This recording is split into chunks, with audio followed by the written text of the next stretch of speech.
Kahit na ano pa gawin nila, kahit ano sabihin nila, hindi matatamasa niyan kung hindi rin kay Ramil. Kahit ano pa, baligtarin man nila ang mundo. Ayun po, stop po muna natin. Just a heads up lamang po in this video, ang pag-uusapan naman po natin ay isa pa rin po sa topic na nabanggit nila Tectune at Tecporen sa naging live nga po nila sa Techram channel, kung saan nga po nabanggit ni Tecporen na kahit balik-balik rin man daw ang mundo, kahit pa ano pa ang sabihin nila, ay hindi daw talaga matatamasa ni Dave yung mga natamasa niya ngayon kung hindi dahil kay Sir Ramil or kay Sir Techram.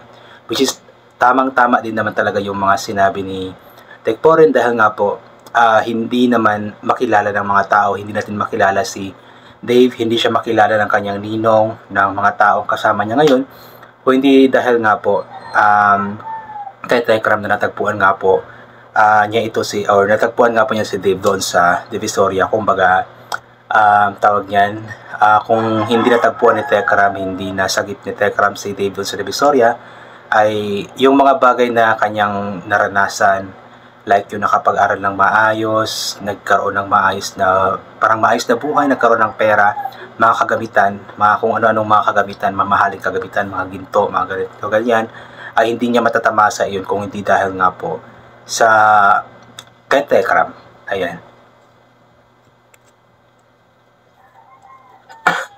Hindi siya makakarating sa ganyan, hindi siya magkakatalino ng ganyan kung hindi siya nakita ni Ramil.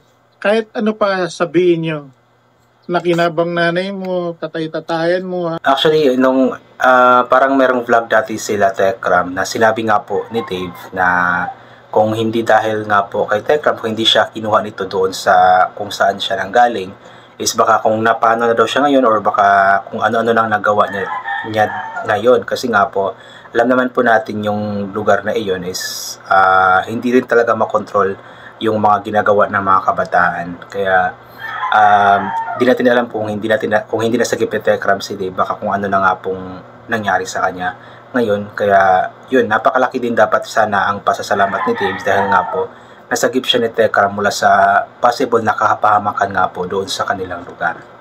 Alan, Diyos ko po, pinagamot pa ni Ramil yun. Siya mismo, pera niya. Balik-balik pa si Ramil, di ba? Si Tatay Alan. Dahil alam niyang tatay mo yon. Diyos ko po, yung effort lang ni Ramil doon. May kasiyahan sa atin, pero nasan siya? Nandoon kay Tatay Alan mo. Yeah. Pinagamot niya dito sa may baliwag pa, di ba? Pero wala akong nakitang simpat sa kanila, Telma. Wala.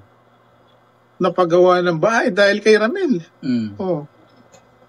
Huwag niyo sasabihin dahil doon sa bata. Kung hindi kay Ramil, wala lahat yan. Yan ang ano nyo. Kaya nga po, kung hindi dahil kay Sir Ramil, kung hindi niya natagpuan si Dave, hindi na nakuha si Dave, hindi nakukup si Dave, ay hindi naman mangyari yung mga bagay na yun. Hindi makilala nila Tatay Alan, si Techram, at hindi sila mapagawaan ng bahay, hindi mapagamot. So, talagang lahat po is nagsimula dahil nga po sa act of kindness na ginawa nga po ni Techram kay Dave. Kung hindi dun sa nakita niya yon, wala lahat yan. Hindi ko isip na aabot sa ganyan. Taas ng tingin ko talaga sa batang yan.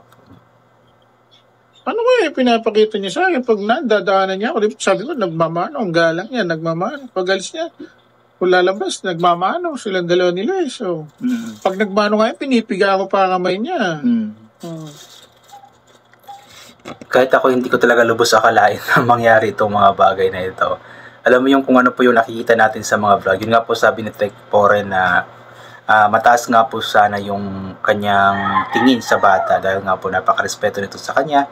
Maging tayong mga viewers, mga nanonood lamang, nakikita po natin yung mga ginagawa ni Dave sa vlog na yun, napakabait talaga na bata. Kaya nga po maraming nagmahal sa kanya, maraming humahanga sa kanya. Kaya hindi talaga natin lubos akalain na aabot nga po sa ganito. Biglang magka ganito. Ewan ko ba? Hindi, ang panahon ng mag-ano dyan, ang panahon ang magdidikta ng mga bagay-bagay. Kaya yung mga sinasabi niya sa mga Bible verse niya, ang gaganda ng mga sinasabi niya, di ba? Sa pamilya, darating ang maninira. Di ba? Ba't yun hindi mo? Uy, baka itong sisira na pamilya namin, di ba? Oo.